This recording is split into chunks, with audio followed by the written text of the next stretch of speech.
Aqui está gravando. Então, bom dia, pessoal. Eu sou o Giovanni Gatto, sou psicólogo, e hoje eu vou apresentar o capítulo 4 do livro Metáforas. Na verdade, o livro ainda não foi traduzido, né? Tradução livre, Metáforas na Prática, do Niklas Tornek, que esteve semana passada aí, nos apresentando exatamente o mesmo material, mas como acho importante a gente trouxe esse material aí, tá bem? Então, vamos lá. Esse foi um livro escrito então, pelo Niklas, vou botar meu computador aqui, esse moço aqui. Ele é um psiquiatra sueco e ele tem várias entrevistas na internet dizendo como que ele chegou na ideia desse livro aqui. Um pouco da carreira dele. Ele tem vários livros de introdução à análise do comportamento e a RFT, né, o ABCs of Human Behavior e o Learning RFT. Ainda não estão traduzidos para português, mas são livros ótimos de introdução. Assim, a história dele, assim, ele era psiquiatra lá na Suécia, ele era psicodinâmico, psicanalista, e aí ele foi para a TCC, e aí dentro da TCC ele conheceu o Stephen Hayes, e o Stephen Hayes estava montando a ACT no momento. Assim. Ele pegou bem no início, é bem interessante a história que ele conta. Ele foi lá para a Universidade de Nevada e o Stephen Hayes imprimiu o primeiro livro de ACT da impressora da casa dele, entregou assim, ó, leia aí. E aí tinha tipo uns 2, 3 capítulos que ainda não estavam escritos, que eram os capítulos de RFT, que ainda era uma teoria que estava sendo construída. E aí, ok, ele foi fazendo essas coisas, e aí ele não é pesquisador, ele não é uma pessoa acadêmica, ele é clínico. Isso traz um teor interessante para o livro, e não tem muito essa questão de tipo, embasamento empírico. Claro, tem todo o embasamento empírico, mas ele não se atém muito a isso, às pesquisas. Ele diz, tipo, ok, existem pesquisas de metáfora e analogia, segue o baile. Então, o que é uma metáfora? Segundo Niklas, né? A algo se dá o nome de outra coisa, e a partir disso sabemos mais sobre o algo original. Isso quem disse, se não me engano, foi Aristóteles, né? Quem estava lá na palestra dele pode confirmar para mim. Ok. Uma metáfora, a gente tem um alvo e a gente tem uma fonte. Esse slide aqui vai aparecer umas 30 vezes na apresentação de hoje, tá? Então, vocês cansarem, usar de vocês. Se eu disser Pedro é um cachorro, eu não estou dizendo literalmente que Pedro é um cachorro, apesar de que realmente eu poderia ter um cachorro chamado Pedro. Mas o que eu estou querendo dizer? Existe um alvo dessa metáfora, que é o fenômeno que a gente está tentando descrever, e o cachorro, que é a fonte, e aí tem a fonte da metáfora, que é da onde a gente está tirando as informações para descrever esse fenômeno aqui.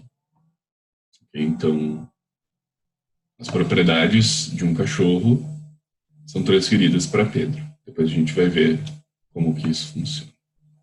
Se eu disser que esse sofá é uma pedra, esses são todos exemplos que eu inventei, né? Porque em inglês não fazia muito sentido a tradução literal da coisa. Tá? Se eu disser que esse sofá é uma pedra, nosso alvo é o sofá e a nossa fonte é a pedra. A partir da nossa fonte pedra, a gente vai pegar informações para descrever o sofá. E tem uma pedra é dura, ela é difícil de sentar, ela cansa a bunda quando a gente fica muito tempo sentado. Então a gente está descrevendo esse sofá a partir das informações que a pedra nos dá mais claramente. Esse emprego é uma rua sem saída.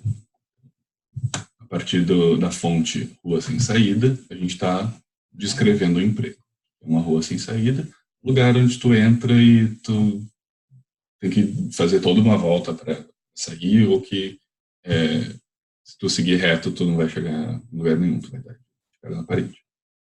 É mais ou menos o que acontece quando tu tem um emprego que é uma rua sem saída. A partir dos dados que a gente obteve da rua sem saída, a gente descreveu o emprego. E aí ele traz... Isso tudo que eu estou descrevendo é os capítulos 1, 2 e 3, tá? O capítulo 4 é sobre RFT, então eu vou trazer toda a sequência lógica que ele trouxe até ele chegar na RFT. Nos anos 80, ali, 90, começou a se estudar mais fortemente as metáforas, de uma perspectiva mais científica, cognitivista, da linguística. Antes era tipo psicanálise, a função de uma coisa para outra. Claro, é a mesma coisa que a gente está falando aqui, mas a gente tem experimentos, né? Então, metáforas vivas e metáforas mortas. Uma metáfora viva, ou uma metáfora quente, ou uma metáfora, enfim, ativa, a gente não tem um termo muito técnico para isso, tá? Mas eu, aqui nessa apresentação, vou chamar de viva e morta. No livro ele dá vários termos intercambiáveis, ele vivo, morto, quente, frio, e aí tá. Uma metáfora viva é uma metáfora que a gente faz intencionalmente. Se a gente diz que José é um rochedo, a gente está pegando as propriedades de um rochedo para descrever José. O que acontece com o rochedo? Tem muita água batendo no rochedo e o rochedo se mantém firme. Quer dizer que José, em meio de muitos problemas, mantém firme. Uma metáfora morta, aí que é o pulo do gato. Tá?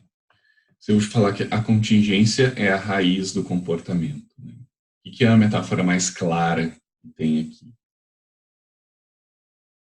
Raiz, né? Se eu disser que a contingência é a estrutura originária do comportamento, a gente está sendo mais descritivo, né? Mas se eu falar raiz, todo mundo vai entender o que eu estou querendo dizer. E tem metáforas mais mortas ainda, né? Que são até de línguas antigas, né? Tipo contingência, o com, tanger, né? Que é tocar junto. Uma contingência é uma coisa que está junto da resposta. E o comportamento é o comportar, né? Que é trazer junto. Né, talvez ao longo do tempo não tenha se mantido muito o sentido de trazer junto, mas essa questão de movimentar comportamental é algo que a gente traz junto. Tá? A própria palavra metáfora, então é uma metáfora morta. Né? Metáfora significa levar além, transferir. Se a gente vai juntando os componentes das palavras, vai descobrindo a etimologia das palavras, a gente descobre que quase todas as palavras são metáforas, né? Ok. E aí, o Tornek, ele chega até aqui a gente está no capítulo 2, né? Descrevendo a definição cultural de metáfora. Então, no capítulo 3, ele fala sobre a análise do comportamento, metáfora. Para quem não conhece, esse aqui é o Skinner, né? A ideia, qual é a ideia do Skinner, né? Metáfora. Eu não sei se ele fala exatamente sobre isso no comportamento verbal. Para quem não conhece, o comportamento verbal é uma tentativa do Skinner de descrever o comportamento verbal em termos funcionais, em termos de análise do comportamento, em termos de controle de estímulos, de contingência. E tem unidades funcionais básicas do comportamento verbal, dentre elas os tatos. O tato é um comportamento que está 100% sob controle da contingência em que ele está. Se eu tiver com uma cadeira, estou 100% sob controle dessa contingência. ok? Se eu olhar para uma pedra e disser cadeira, eu ainda estou sob controle da pedra, mas eu estou sob controle de uma função que ela exerce, função associada. Então, é um tato escondido. Eu não estou tateando exatamente a pedra, mas estou tateando a função que ela pode exercer por associação com outros estímulos. Uma pedra pode ser uma cadeira. Okay. Um comentário até agora, pessoal?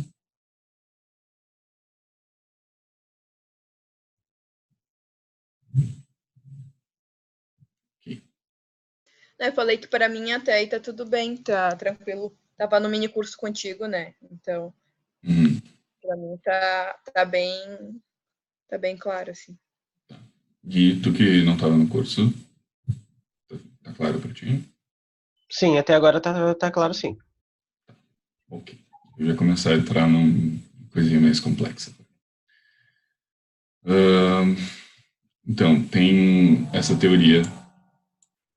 Isso aqui tá no mini curso também, né? Teoria do Lakoff-Johnson, que foi uma das primeiros estudos cognitivos sobre metáforas. Tem algumas metáforas básicas pelas quais a gente conversa, né? O argumento é guerra. A posição dela não dava para defender. Ou eu derrubei muito fácil o argumento dele. Ou ela continua atacando meu ponto de vista. Né? A vida é um jogo. Tô com muito azar. Se eu jogar certo, eu vou conseguir. Ele tá numa maré de azar.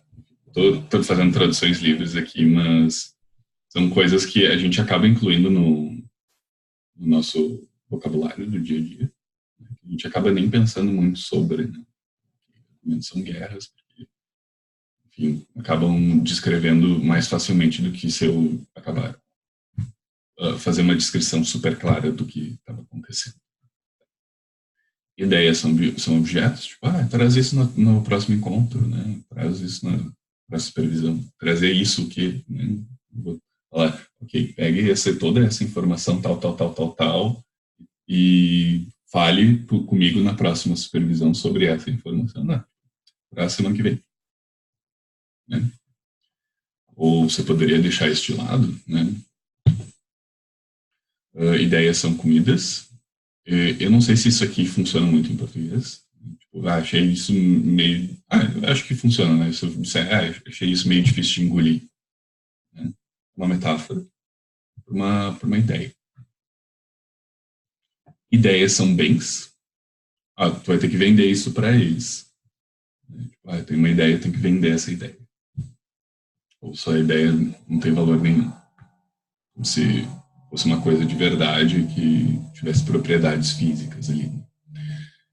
Teorias são construções. Foi uma teoria construída em areia, não é uma coisa que a gente usa muito em português, mas não tinha boas fundações, por exemplo, não tinha uma boa fundamentação. A própria palavra fundamentação é uma metáfora. Né? Ou essa é a base de toda teoria, né? Ou a teoria caiu por terra. São coisas que a gente diria de construções, mas a gente acaba falando de teorias. A mente é uma máquina, né? Ele tem parafuso solto, estou ficando meio enferrujado. Isso acabou mexendo as engrenagens. Né? Influência é uma força física. Não conseguia resistir à pressão.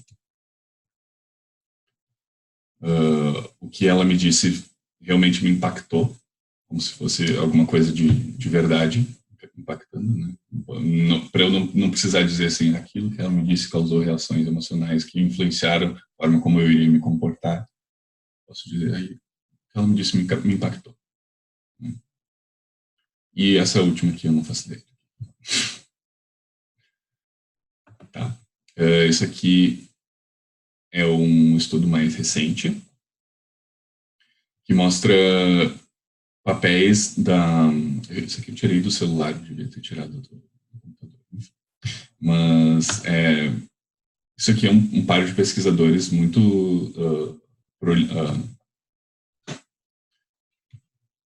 muito produtivo na área das metáforas, o Thibodeau Boroditsky. Nesse estudo aqui, acho que foi o primeiro estudo que eles publicaram, metáforas pelas quais pensamos o papel das metáforas na discussão, no reasoning, no raciocínio. A ideia desse estudo foi assim, estava falando sobre uma cidade e dizia assim, o crime nessa cidade aumentou. Era tipo um parágrafo sobre esse assunto. E aí, no início, se falava, o crime é um vírus.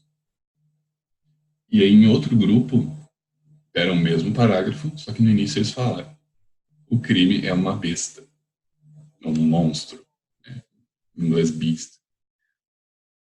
E quando perguntaram depois para as pessoas sobre qual seria a intervenção necessária para isso, quem leu a metáfora que dizia que era um vírus, interpretou que deviam ser feitos projetos de prevenção, projetos de educação, projetos de... Enfim. E quem leu o texto dizendo que a metáfora é uma besta, interpretou que a gente deve punir, fazer mais políticas punitivas de encarceramento, enfim. E foi só essa palavra que foi mudada de um texto para o outro. Depois eles fizeram alguns outros estudos para ver se, se botasse no início ou no fim, dá no mesmo. Enfim, tu já fica... Oi. Uma dúvida, né? Tu sabe como é que foi coletada a resposta dos participantes? Foi uma análise qualitativa, que daí chegou nesses temas comuns, né, em cada grupo, ou eram, tipo, opções, e aí a pessoa marcava? Boa pergunta. Pode... esse é o tipo de coisa que o Nicholas não mostra no livro, porque ele não é pesquisador. Né? Tipo, ok. Resultados aqui, tá. Show de bola. Tá bom. Interessante pensar isso no contexto de países que diferem no gênero de substantivos. Interessante. Aí falou antes sobre o conceito de abstração no Skinner. Sim, o conceito de abstração no Skinner é basicamente equivalência de estímulos. Né? Ok. Tem bastante estudos do Thibodeau e da Boroditsky, tá? Eu recomendo. Até tem ali no livro, no capítulo 3. Não lembro se é no 2 ou no 3. Eles falam sobre isso aqui. Tá. Ok. Esses são os estudos que o Nicholas referenciou, que são RFT sobre metáforas. Tá? Agora a gente vai começar a entrar realmente no assunto do capítulo, que é RFT. É bastante coisa, já tem, né? Tá, uma meia dúzia de estudos, mas tem alguns estudos teóricos, tem alguns experimentos. E, enfim, é algo que já está sendo estudado de alguma forma dentro da RFT. Para quem não conhece a RFT, o que a RFT diz? Né? Relacionar e agir sobre algo estando sob controle de outro algo. É agir sobre a relação entre algos. Isso não parece a definição de metáfora? Né? Alguma coisa a gente dá o nome, então a gente passa a agir em relação a essa outra coisa. Né? Valesmo. O RFT é basicamente a ciência das metáforas, porque a linguagem é toda metafórica. Exato.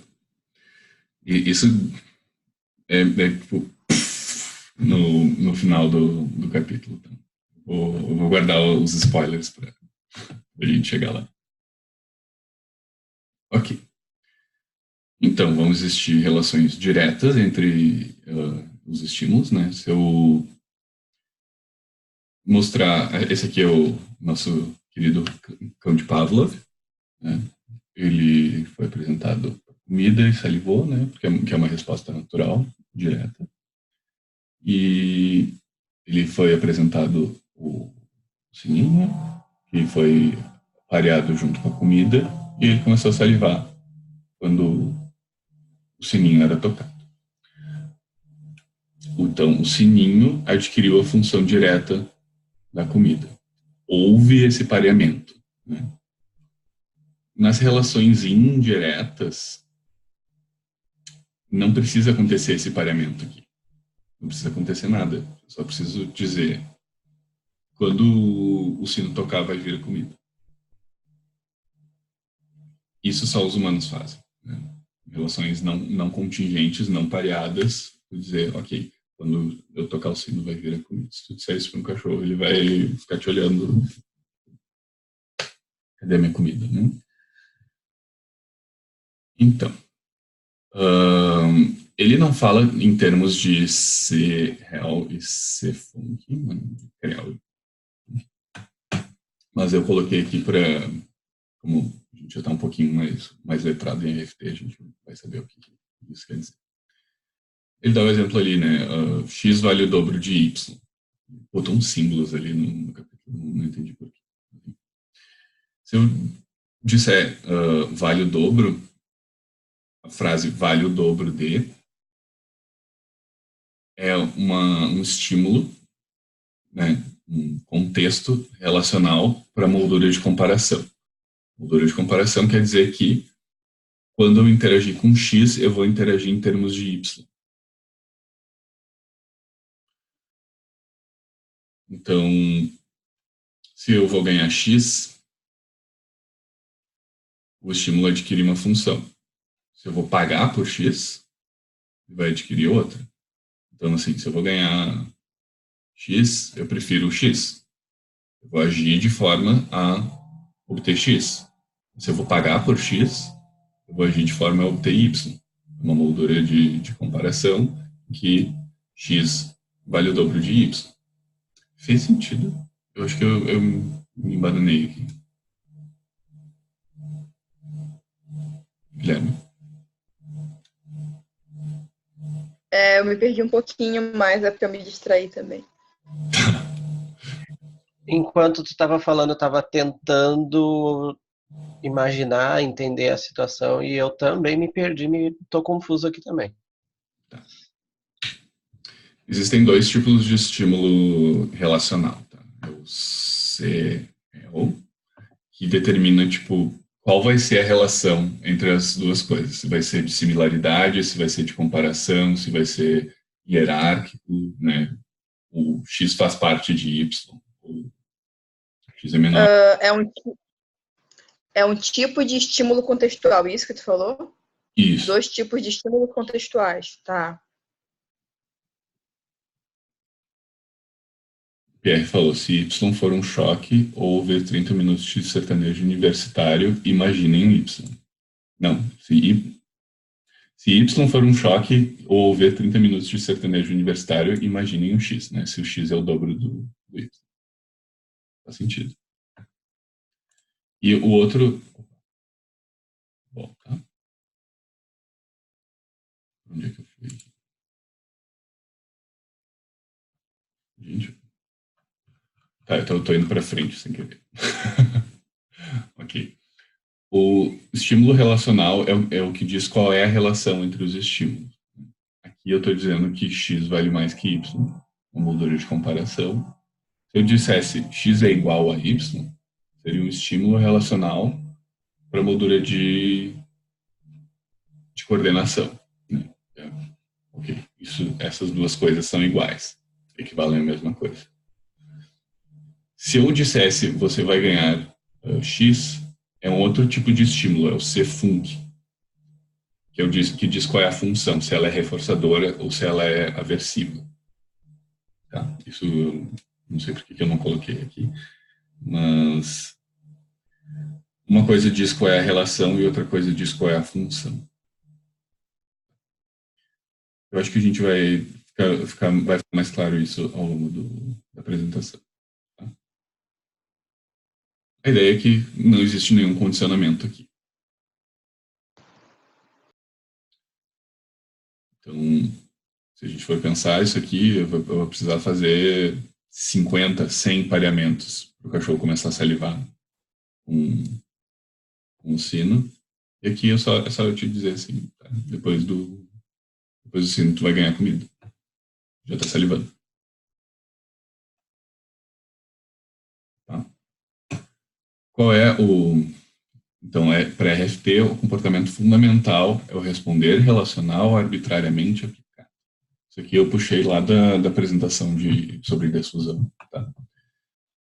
O que isso quer dizer? A resposta não está sob controle das propriedades dos estímulos, mas sim das relações entre elas. Se X fosse uma moeda pequena e Y é uma moeda grande, e eu disser que X vale o dobro de Y, não tem nenhuma propriedade física que diz o que vale o quê. É só a questão verbal, a pista contextual. Isso acontece muitas vezes, né? A moeda de 25 centavos é maior que a moeda de 50. Propriedade física não quer dizer a propriedade funcional dela. Tá? E o arbitrariamente aplicado é que os estímulos relacionados não precisam ter relações formais entre si, né? Por exemplo, tamanho, forma, cor e cheiro. Ou seja, a gente vai responder aos estímulos não pelas propriedades deles, mas sim pela relação deles com outras coisas. Tá? Alguns tipos de relação, por exemplo, relação de coordenação, a palavra carro tem função equivalente ao objeto carro. Né? Se a gente está atravessando a rua e falar carro, vai parar e não vai mais atravessar a rua. Uma função equivalente é tu ver um carro vindo. Né? Se eu perguntar o que é isso aqui, mostrar a figura de um carro, falar carro, vou te reforçar. Né? Hierarquia. Aqui o Nicholas não colocou todos os tipos de relação, né? Ele colocou alguns que são mais importantes para a gente falar de metáforas. Se alguém que esteja assistindo isso esteja muito confuso, recomendo assistir o vídeo do Pierre sobre RFT. Apresentou muito bem todos os tipos de relação ali, como eles são construídos. Né? A partir da coordenação, tu faz a moldura de diferença, moldura de oposição, enfim, outras coisas, até chegar na hierarquia e temporalidade, que são mais complexas. Por exemplo, o estímulo galho faz parte do conjunto árvore, assim como o estímulo rua faz parte do conjunto cidade. Então, eu posso responder a galho em termos do conjunto árvore. Isso é bem complexo, tá? Não vou mentir, porque é bem difícil a gente pensar em exemplos assim. Mas dentro da clínica isso faz bastante sentido. Questão de temporalidade, nós dizemos que Pedro chega depois de Adélia. Quando a Adélia chega, esperamos que Pedro chegue. Se tem alguma relação de reforçamento em relação a isso, né? Tipo, estamos esperando que Pedro traga pizza. Quando chega a Adélia, a gente já começa a salivar. Né? Ok. Outro tipo de relação deítica. Esse é o tipo de relação mais complexa que tem na RFT. E isso o Pierre mandou aqui. Me veio aquelas propagandas de crédito pré-aprovado, nenhum condicionamento necessário. Moldura hierárquica é muito útil na clínica para pensar a difusão e para o cliente observar os próprios comportamentos. Sim, vamos falar sobre isso. Ok. Eu vou tentar explicar o que é a deítico, mas provavelmente vai todo mundo sair super confuso aqui. E ok, né? Todas as vezes que eu leio, que eu falo sobre deíticos, eu saio mais confuso do que eu entrei. É que, na verdade, na verdade, a ideia não é algo tão difícil assim da gente entender, mas talvez seja difícil de, enquanto behavioristas, a gente entender, né, de uma forma assim mais operacionalizada, né, esse conceito. Acho que isso que é difícil, assim. Né? Sim. Vai chegando naquela questão de self, ali, que a gente já tem uma grande dificuldade de operacionalizar e de não ser mentalista. Então, vamos lá. DX significa demonstração, e a moldura mais simples é o eu aqui agora. E eu só consigo responder ao eu aqui agora se eu souber que existe um você lá ou depois. Pode ser um você aqui agora, pode ser um eu lá agora, né? Tipo, se eu tivesse na casa do Pierre agora, como eu estaria? Mudaria a propriedade de alguns estímulos, mudaria algumas propriedades verbais, porque eu não estaria em contato com as mesmas coisas, mudaria minha orientação espacial, enfim. Isso são coisas que só conseguem ser demonstradas por demonstração, né? Tu não pode só falar sobre isso, mas colocar as coisas em perspectiva. No curso novo aí do Stephen Hayes, que a gente está assistindo ali no Behavior, ele fala sobre como isso se desenvolve nas crianças. Né? E a ideia é que se a gente não descobre que existe um você, a gente não consegue descobrir o que é um eu. A gente não consegue discriminar os estímulos eu e você. Né? E é aquela coisa que a psicanálise está há muito tempo na nossa frente, dizendo que, ok, a separação é bom de ser mal, separação do certo. Falando isso, só me veio a psicanálise, né? Falando que a gente se constitui o eu através do outro. Isso é muito frase de psicanalista, né? Sim. Mas aí eu lembrei que ali no congresso do CEF, o Lucas mostrou uma frase do Skinner que eu não conhecia, mas aparentemente a Jana mostra nas aulas dela, porque alguém me comentou isso, que eu não lembro quem. Eu não vi na aula da Jana essa citação, eu já sei até qual citação. Que é do evento privado, que a gente... nosso mundo privado precisa ser importante para outra pessoa, para ser importante para nós também, uma coisa assim. Que acho que é a mesma ideia, basicamente, né? Sim. Da relação com o outro. Se eu não me engano, tem até nesse livro do Nicholas. Né? Sabemos o que acontece dentro de nós mesmos a partir das respostas que temos para as perguntas quem é você. Fragilizando a situação aqui de várias maneiras aqui, mas é mais ou menos isso. Né? Só consegue ser sou eu a partir das respostas que a gente obtém do ambiente de quem sou eu. Isso é bem importante, né? Porque até o Stephen Hayes está falando nesse curso que acontece aquela transição ali dos 2, 3 anos que a gente já não consegue mais lembrar o que acontece por causa dessa mudança, né? Porque mudou a perspectiva. Antes era tudo eu, e agora acontecem eventos que não são eu. E muda a organização das memórias. Isso, de alguma forma, faz com que a gente não lembre mais, porque não existe mais essa mesma perspectiva de eu aqui agora. E quando a pessoa diz que lembra, sabe? Esses tempos uma pessoa me falou de uma lembrança que provavelmente ela era um bebê em fase de amamentação, assim, na época. Ou não. Assim, ela era... Não, é que na verdade, assim, a lembrança tinha a ver com isso, só que ela podia ser mais velha, mas ela não lembra, assim, né? E aí eu fiquei, mas como? Seria falsa memória? Tem alguma coisa que dê alguma resposta definitiva, assim, sobre isso? Ou é possível a pessoa se lembrar? Ótima pergunta, não sei. Vamos fazer uma... Eu tô só de ótimas perguntas, né? Mas só isso também. Não, achei ótima discussão. Até tem... eu estava discutindo com o Michel, eu e o Gibson, que a gente estava falando sobre terapia da mentalização, que a terapia da mentalização tu fica fazendo deíticos o tempo todo, né? É uma terapia psicodinâmica, então eles não falam nesses termos, né? Mas é sempre tipo, ok, se tu tivesse naquele momento, o que tu diria? Ok, no lugar de ti mesmo no passado, o que tu diria?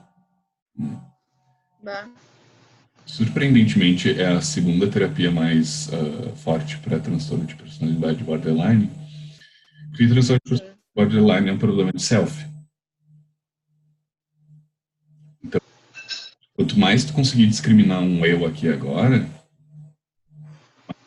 constrói um senso de self. E acontece muito das pessoas com problema de self de começar a contar histórias dos outros como se fossem delas mesmas. Isso é muito curioso, porque é justamente isso. Tu não tem perspectiva, é tudo eu. Ou é tudo o outro, né? Muito louco de pensar a respeito disso. Enfim. Eu estava falando isso com o Fabiano, ele mandou mais uns 3 artigos sobre isso, da Carmen Luciano. Então a gente já tem artigos para o resto do ano para ler aí, né? No Journal Club. Tá. Mais algum comentário, Pierre? Vou começar a entrar na parte mais técnica agora. Ok. Esse é o capítulo 12 do Wiley, Handbook for Contextual Behavioral Science, o livro maior da ciência comportamental contextual, de 2016. Só tem gente grande aqui nesse capítulo. Só tem gente grande nesse livro, né? O pessoal mais avançado aí de análise do comportamento e RFT sentou para escrever esse livro. Se não me engano, até tem um capítulo do Júlio de Rosa. Qual é a ideia, né? Como que a gente pode usar RFT para a prática clínica? São 3 estratégias principais para entender e tratar o sofrimento humano. Isso é o que o Guilherme vai falar quando ele apresentar o capítulo dele, lá, capítulo 7. Não vou entrar muito no assunto, mas a ideia é... Eu não sei como falar sem dar spoiler, né? Mas é o que o Nicolas falou no curso dele, né? É fazer análise funcional, fazer essa moldura deítica sempre que tu faz análise funcional. Okay, quem é que está observando isso agora? Quem é que estava naquele momento? É a mesma pessoa, essa moldura. E terceiro, conectar com valores. Reforçamento positivo. Queria falar alguma coisa disso? É que eu te vi fazendo assim, a gente não levanta o dedo, né? Tá. Mas a gente vai entrar em mais detalhes depois. Então, o que a RFT fala sobre metáforas, né? Até agora a gente só estava falando sobre a RFT. Cada evento, então, vai ter uma rede relacional verbalmente construída, né? Se eu, sei lá, gosto de Iron Maiden, Iron Maiden tem uma moldura de similaridade com Metallica e Iron Maiden tem uma moldura de hierarquia com os membros da banda, né? Os membros fazem parte do conjunto Iron Maiden e tem molduras, sei lá, de comparação em termos de vendas de álbum, né? Então, se eu falar que algo é o Iron Maiden, tipo, sei lá, meu grupo de amigos é o Iron Maiden, eu vou estar colocando todas essas propriedades que eu já conheço dentro do meu grupo de amigos. Mais ou menos isso. Tá? Uma experiência, então, depende da relação do evento com outros eventos. Se eu disser que o que está acontecendo na Europa é o que aconteceu logo antes da Segunda Guerra, estou dizendo que, ok, esses eventos que estão acontecendo na Europa, né, governos conservadores, xenofobia, abertura ao capital privado, são similares ou iguais aos eventos que aconteceram antes da Segunda Guerra Mundial. Né? Racismo, xenofobia, racismo, tensões de guerra. O que eu quero dizer? Se eu falar que o que está acontecendo agora é o que aconteceu antes da Segunda Guerra Mundial, a gente está criando uma moldura de temporalidade aqui. né? Pode modificar a função tendo equivalência com os eventos de antes da Segunda Guerra Mundial. Ou seja, a gente vai começar a esperar que, depois dos eventos que aconteceram agora, vá ter os eventos que aconteceram na Segunda Guerra Mundial. E a gente sabe que tem várias propriedades aversivas associadas. Dependendo de com quem conversa, tem gente que nega que existiu o Holocausto. É outra coisa. E tem outras coisas, né? Se eu disser que... Eu não sei se quem assistiu Pulp Fiction aqui. Yasmin assistiu, ela vai conseguir acompanhar. Pulp Fiction é um filme do Tarantino que... Ele não é linear, né? Mas tem uma parte do filme ali que tem um cara, o John Travolta, que ele tá cuidando da esposa de um chefão da máfia lá. Não lembro exatamente como é que é a história, mas a esposa dele é, tipo, completamente inconsequente, né? A tal da Mia. Ela sai para dançar, ela toma milkshake, usa drogas e tem uma overdose. Né? E o Vincent fica falando, tipo, tá, e aí? Pra onde que a gente vai? Ela, tipo, completamente desconectada, falando outras coisas. Né? Então, se eu disser que a minha sessão de terapia foi que nem o Vincent falando com a Mia, falando que naquela sessão teve pouco diálogo e o paciente mais guiou a sessão do que eu, que foi o que aconteceu, né? No Pulp Fiction. A Mia foi guiando o Vincent, tipo, eu quero dançar, eu quero tomar milkshake, eu quero comprar drogas, eu quero tomar uma overdose. E o Vincent ficou mais como coadjuvante. E se eu falar isso, eu posso modificar a função da minha sessão, dizendo que, ok, eu não tive tantas estratégias para guiar a sessão. Eu não precisei falar tudo o que aconteceu, só falei, tipo, foi que nem a Mia e o Vincent no Pulp Fiction. Ok. E resumindo, então, né, quando a gente faz metáforas, a gente está relacionando relações. O que isso quer dizer? De novo, né, temos um alvo e uma fonte. Se eu disser que Pedro e Luísa são como irmãos, a fonte são os dois irmãos, né, ou mais de um irmão, e que a gente deduz quando a gente diz que Pedro e Luísa são como irmãos. Eles são parecidos, porque eles são próximos, enfim. Pode, dependendo do contexto, deduzir alguma coisa a respeito disso. Aqui a gente está dizendo que irmãos têm similaridade. Ou seja, Pedro e Luísa também têm similaridade. A gente criou uma moldura de coordenação entre o conjunto Pedro e Luísa e o conjunto de irmãos. Faz sentido para vocês isso? Porque é essa a definição dele de metáforas e RFP. E? Tu sabe, eu tô até olhando o livrinho aqui, por causa que, como eu tô lendo depois, que eu vou apresentar na semana que vem, eu não tinha coisas que eu não tava entendendo. Que eu ficava assim, tá, mas qual é a relação disso? Pra que surgiu isso? E agora que tu tá explicando, que eu tô olhando assim, tá aqui, é isso. Dá pra entender. Eu não vou explicar, dar detalhes, porque se alguém tiver curioso, quem estiver assistindo no YouTube, que venha assistir semana que vem, porque daí vai que eu vou estar explicando. Sim. Mas agora faz todo o sentido com os exemplos que ele traz nos próximos capítulos. Sim, ok.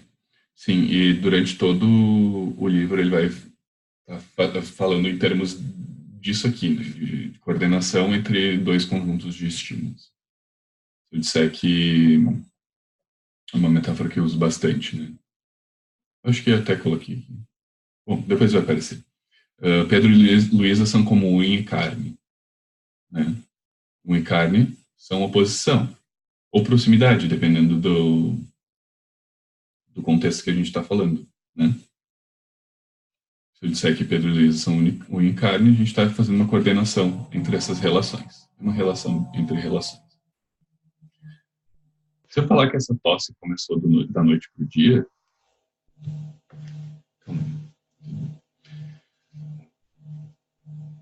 da noite para o dia a gente tem essa relação de rapidez ou de coisa automática, né? Dependendo do contexto, a gente quer denotar uma coisa ou outra. Se aqui a tosse começou, né? Então antes da tosse para tosse, a gente denota a rapidez. A gente está fazendo uma coordenação entre a rapidez da noite e do dia e a rapidez do antes e depois da tosse. Ou da espontaneidade, enfim, uma propriedade que está mais clara aqui do que. E é isso que ele quer dizer quando ele fala sobre relações diretas, né? Ele fala, relações diretas são muito importantes. Deixa isso bem claro por umas 5 páginas, assim. E o que ele diz, né? A gente tem 4 ingredientes para uma metáfora. 2 redes relacionais, né? Um alvo, uma fonte. Rede relacional não quer dizer que existem 2 estímulos ou 3 estímulos que estejam relacionados, mas se eu disser, por exemplo, Iron Maiden, tem todo um conjunto de coisas que está relacionado com Iron Maiden. Então, a gente vai ver depois que tem estímulos que é uma coisa só que a gente relaciona com outro estímulo. Então, a gente faz uma relação da relação dos estímulos com outros estímulos. Bem complexos. Então, a gente precisa de uma coordenação entre essas 2 redes, né? Se eu fizer uma metáfora que não faz sentido, eu não estou criando essa coordenação.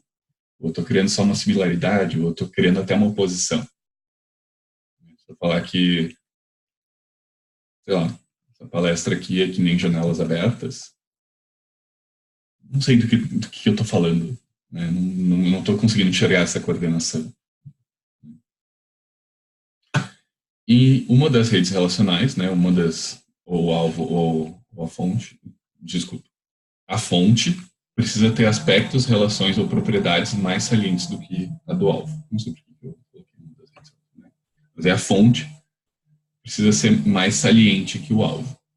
Se eu falar esse sofá é uma pedra, é óbvio que a pedra é muito mais saliente para eu dizer que ela é desconfortável do que um sofá. Né? E eu não preciso ter contato com esse sofá para saber que ele tem as propriedades de uma pedra. Então, no final, acontece a transformação da função do alvo, que é o nosso objetivo, o nosso processo em mente quando a gente faz uma metáfora. Tá aqui a metáfora que eu uso bastante. Quando uma pessoa é muito... ela não tem muito autocuidado, eu falo que a pessoa está carregando carrinhos, lomba acima, ladeira acima, para quem não é do Rio Grande do Sul, ladeira acima, e as outras pessoas largam o carrinho. E aí a pessoa começa a levar o carrinho sozinha. E ela não pode largar esse carrinho. Se ela largar esse carrinho vai descer a ladeira abaixo e vai atropelar todo mundo no meio do caminho. A propriedade de estar segurando um carrinho, ela é muito mais saliente do que tu dizer, tipo, no trabalho em grupo, uma pessoa está fazendo isso. Tipo, um relacionamento, tu tá pagando as contas e a pessoa, às vezes, não paga as contas. É como se a gente estivesse subindo uma ladeira com um carrinho. E a pessoa já começa a pegar isso, está super saliente e aplicar em vários contextos onde isso acontece. Pierre, tu quer dar algum pitaco? Estou com o teu chat aberto aqui. Ele faz um comentário, né, que eu até perguntei na palestra, que também não ficou super claro. Relação de unidirecionalidade ou bidirecionalidade. Né? Se eu disser que... Não sei se eu coloquei aqui. Não. Que a noite para o dia começou como o início da tosse, não faz sentido. Porque um dos lados é obrigatoriamente mais saliente do que o outro. Né? Se os 2 lados forem igualmente salientes, a gente tem uma analogia, a gente já não tem mais uma metáfora. Tipo, se eu disser que procurar um parceiro é como procurar emprego. A gente sabe que dos 2 lados tu precisa tentar muitas vezes e às vezes tu vai te frustrar e tem muitos problemas. Né? Isso é bidirecional. Se eu disser que procurar parceiros é como procurar emprego, se eu disser que procurar emprego é como procurar parceiros, a pessoa vai entender mais ou menos, né? A gente tem um contexto social que diz isso. Outra coisa, né? A saliência é social. Né? A gente tem descrições verbais sobre as coisas, não é que uma coisa seja exatamente mais saliente do que a outra. O Pierre achou interessante quando tu falou que poderia não fazer sentido a relação, porque não transfere a função. Aí não faz o sentido que deveria. Tipo, essa metáfora não fez sentido para mim. Não vejo dessa forma. Se seria problema de... De Creu, ali buguei. Sim. Boa pergunta, Pierre. Não saberia te dizer, assim. Eu acho que talvez seja da escolha dos estímulos ou realmente do Creu. Tipo, se eu disser que essa apresentação de hoje não é muito bem como janelas abertas, eu estou dando esse não é muito bem como. Esse é o meu Creu, é o que diz qual é a relação entre as coisas, é de similaridade. Ok, estou dizendo que a apresentação não é como janelas abertas. Ok, faz mais sentido, de acordo com a nossa comunidade verbal. Fez sentido, Pierre? Pisque se você entendeu. Talvez a questão do ser funk seja mais de como tu vai aplicar isso no contexto da pessoa. Né? Se tu consegue deixar essa função mais saliente ou não. Mas o Pierre falou, né? Como eu não entendi o janelas abertas, não muito. É a ideia. Eu dei uma metáfora que não tem nada a ver com essa apresentação. Então, a ideia é que não tenha realmente nada a ver. Mas se eu disser que essa apresentação não é nada como janelas abertas, bem, a propriedade de janelas abertas, ela passa luz. Se eu for viajar muito aqui dentro, eu posso dizer, ok, estou passando luz. Vai fazer muito sentido. Tá bem. Quanto tempo nós temos? Temos tempo. Ele fala de uma pesquisa, eu acho que é dos anos 90, ou do início dos anos 2000, esse livro da Cornélia Miller, que é uma pesquisadora mais recente que ela é cognitivista, e ela estuda metáforas de uma perspectiva cognitivista. Qual é a ideia dela? Né? Dizer uma metáfora, né? Por exemplo, esse sofá é uma pedra, assume que existe um terceiro implícito que interagiu com uma pedra e com um sofá. Ou seja, existe uma pessoa, um eu aqui agora, que esteve num eu aqui agora interagindo com uma pedra e num eu aqui agora interagindo com um sofá. Tá? O que o Niklas fala, né, nas metáforas conceituais, aquelas metáforas que a gente usa mais corriqueiramente, como a vida é uma jornada, ideias são comida, argumento é uma guerra, raiva é pressão contida. Assume-se que existe uma pessoa, um terceiro implícito, que viaja, come, briga e fica com raiva. Né? Esse terceiro implícito não precisa ser realmente uma terceira pessoa, né? Tipo, eu estou conversando com a Yasmin e estou falando, Guilherme disse que o sofá é uma pedra. Não, é um eu aqui agora falando sobre um eu lá antes que interagiu com o sofá e um eu lá depois que vai interagir. Um eu lá antes que interagiu com uma pedra e um eu lá depois que não vai interagir com o sofá. Por causa da função aversiva que eu estou estabelecendo, falando essa metáfora no eu aqui agora. Bem complexo. Algum comentário até agora? Vou dar uns exemplos e acabou.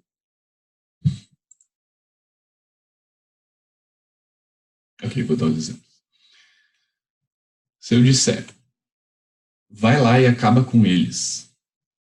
Por exemplo, tá técnico de futebol, bota um jogador em campo e fala, vai lá e acaba com eles. O exemplo que ele deu no livro ali é tipo, vai lá e fecha um negócio. seal the deal. É uma coisa que é mais em inglês. Eu falei, acaba com eles. Acabar com eles tem essa função de acabar com algo. Então, uma pessoa que acaba com eles adquire consequências, tipo, reforçador positivo, reforçador negativo, uma série de contingências ali que são características de acabar com eles. Se eu tiver uma certa forma de jogar futebol que tenha a função de obter esses reforçadores, essas contingências que são as mesmas de acabar com eles, ok, estabelecer uma coordenação. Eu não preciso dizer assim, vai lá e aí aos 32 minutos tu vai cruzar e sair correndo a 45 graus e, sabe?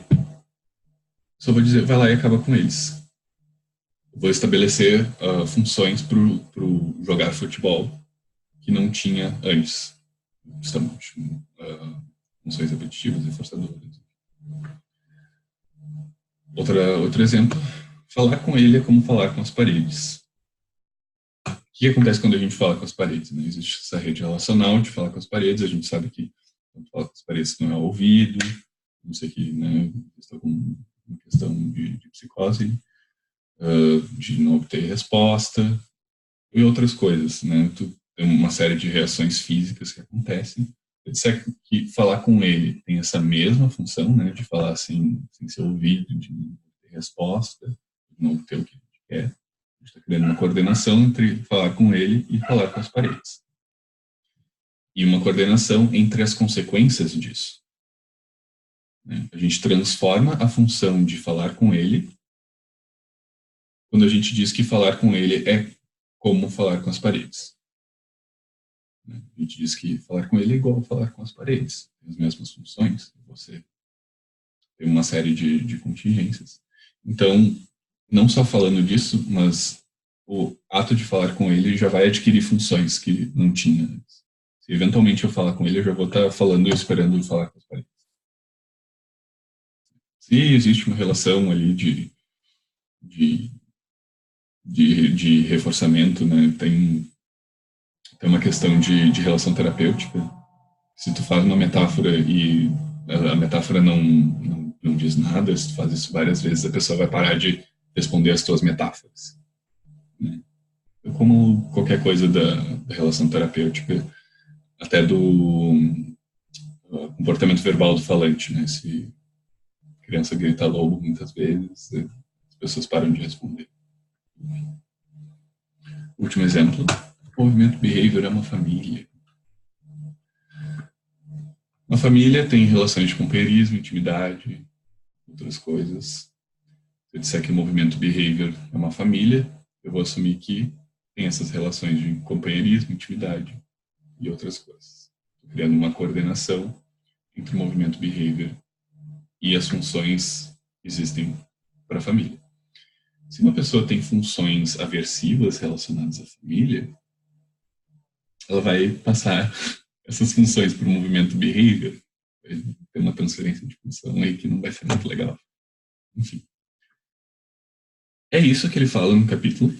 Tá? A ideia é que, a partir disso tudo, a partir das relações de equivalência entre as funções dos comportamentos, a gente consiga mudar a função das coisas que a gente faz. Por exemplo, se eu disser, tipo, a pessoa está com um problema lá de relacionamentos, que ela acaba fazendo tudo sozinha, se eu disser para ela, ok, é como se tu estivesse subindo uma ladeira com um carrinho, e se tu soltasse o carrinho vai embora, a pessoa já tem mais claro qual é o problema. A função de soltar o carrinho, de, ok, se eu parar de fazer isso, isso vai ser aversivo, de certa forma, já fica mais claro para a pessoa já consegue tatear qual é a função do comportamento dela. Isso já faz mais sentido para uma terapia comportamental, por exemplo, terapia contextual. Ok? Comentários, dúvidas, sugestões?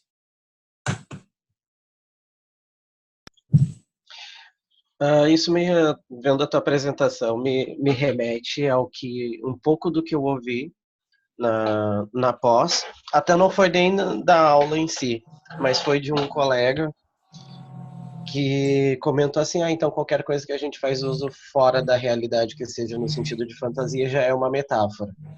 E o que traz, ok, até faz um pouco de sentido, mas ao mesmo tempo não por causa da função.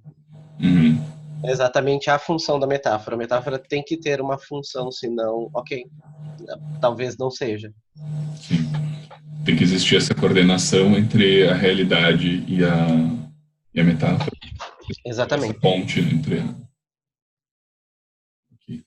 É que nem tu vê um filme que não faz o menor sentido. Geralmente o filme é uma metáfora para a vida. Tipo, sei lá, Procurando Nemo, sobre dar importância para os seus pais. Né? Ok, mas se aquilo não fez, tu não identificou essa coordenação entre a realidade e a metáfora, é um filme sobre peixe. Né? Também depende da intenção do autor, né? Mas realmente, como terapeuta, tu pode ficar viajando e fazendo metáforas o tempo todo. Se tu não faz uma coordenação com a realidade, não faz sentido. Querendo ou não, fazer uma metáfora pode ser uma ferramenta de análise funcional. Pierre, eu posso usar o exemplo que a gente fez no exercício com o Nicolas? Me responde aí no chat. Sim, diz ele. Okay. A gente fez um exercício, né? Tipo, vire para o seu colega do lado e faça uma metáfora por 10 minutos. E aí, o Pierre falou, trabalhar no meu mestrado é como arrumar a casa. E aí eu fui investigando, ok. Como é que é a sensação de arrumar a casa? É prazeroso, parece que eu estou organizando as coisas.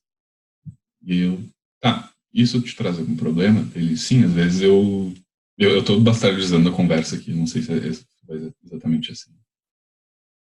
Isso, quando tem sucesso trabalhando é como se estivesse arrumando a casa. E, ok. Botar uma prateleira, por exemplo. Parafusar uma prateleira na parede. É mais ou menos o quê? Ele, é como escrever um texto para o mestrado. Ok. E, ok, se tu fosse arrumar a casa, tu botaria prateleiras em todo lugar? Ele, não, tem coisas que tu não precisa botar prateleiras. E, sim. E eu disse, sim, como mestrado, tu não precisa fazer textos o tempo todo, tu vai fazer outras coisas, dar aula. Ok.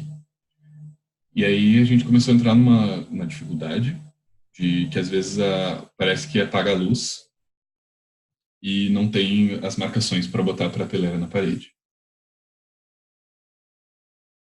E aí eu, ok.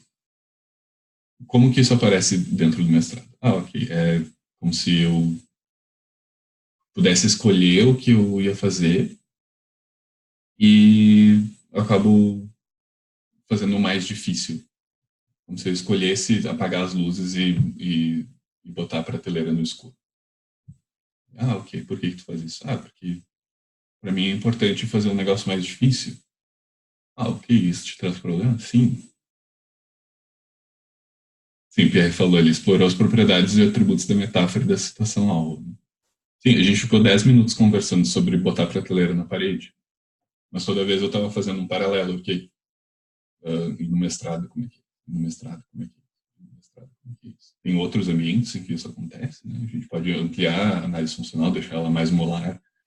Falar, tipo, ok, nos relacionamentos, tu sente que tu tá colocando prateleiras também, tu sente que tu tá no escuro colocando as prateleiras, enfim. Alvo e fonte, alvo e fonte, alvo e fonte. O tempo todo. E aí tu consegue entender mais sobre o mestrado falando sobre prateleiras.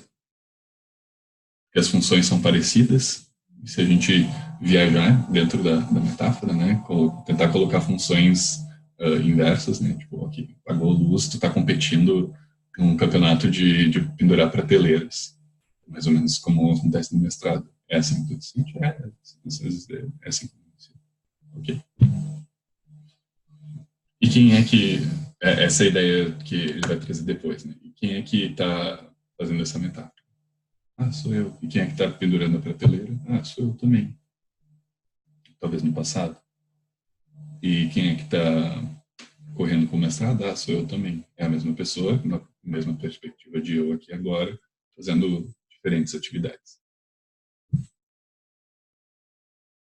Isso é um negócio que eu só vi no livro dele, em outros lugares que eu vi falando sobre metáfora, tipo, o Master in the Clinical Conversation, ele não fala sobre explorar deíticos, mas parece ser um negócio importante. Tipo, ok, tem a oportunidade de dizer, ok, quem faz as prateleiras que é a mesma pessoa que faz o mestrado. Né? Então, tu cria essa perspectiva que existem vários estudos dizendo que é uma habilidade terapêutica importante de desenvolver. Assim, para a arte é importante, é o fundo do Hexaflex ali, né? Serve como contexto observar os eventos de forma hierárquica dentro de si mesmo. Eu sou essa pessoa em vários lugares, então esses eventos fazem parte do grande contexto de eu, né? Que é uma coisa que relaciona lá com a FAP, né? E é o eu pendurando prateleiras, é o eu escrevendo um texto do mestrado, é o eu falando contigo agora, é o mesmo eu que é derivado dessas descrições que formam o self verbal da FAP. É isso, né, Yasmin? Eu tô tentando buscar lá da tua apresentação, mas acho que é mais ou menos. Ah, que legal. Sim, correto. Aqui. Mais algum comentário, pessoal? A gente tem um tempinho.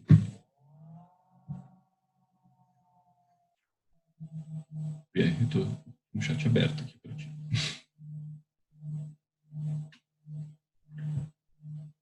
Ok. Essa foto do Pierre é tão expressiva que eu sempre acho que é a cara que ele tá olhando mesmo.